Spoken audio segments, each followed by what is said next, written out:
There's changes on the horizon after last night's council meeting turned into chaos. Good evening. Today we spoke to city councilors who say they're thinking of increasing security and kicking people out of meetings if they get rowdy. We also spoke to the man who started last night's ruckus, a UNM professor who is defending his actions. News 13's Chris McKee is live at City Hall with more. Chris?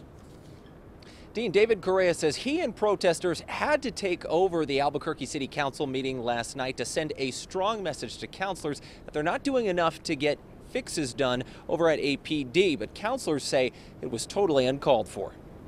This is our meeting. David Correa led Monday night's total takeover of Albuquerque City Council. No justice, no peace.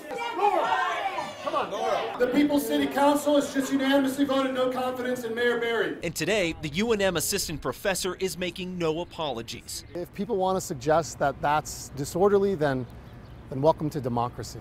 Correa says last night's takeover had to happen because he claims councilors aren't acting fast enough to change problems at APD. Since the DOJ report has come out, almost every criticism that the DOJ levied against the Albuquerque Police Department continues to play out. This hopefully is, I think, the thing that puts them on notice, that they had better do this work. But Council President Ken Sanchez says the interruption didn't help get any work done. I think that each and every council member is disappointed. Sanchez met with councilors and staff today. They talked about coming up with new policies to make sure what he calls this type of disorderly conduct is dealt with. There could have been arrests last night. I think we've been very patient as a council, and we've allowed the public to give their input. Councilor Clarissa Pena agrees. She tried to defuse protesters last night.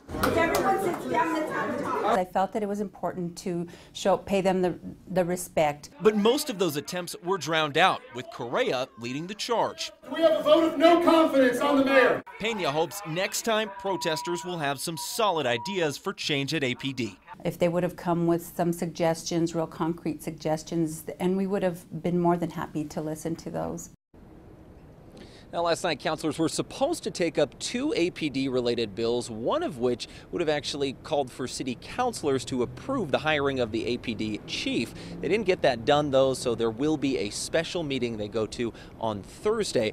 I spoke to Correa again here today about that meeting. He says he is not planning, him or protesters, on interrupting the work there. Back to you. All right, Chris, thank you. As we mentioned, Correa is an assistant professor at UNM. Today, the university said his views do not reflect the views of UNM or the Board of Regents.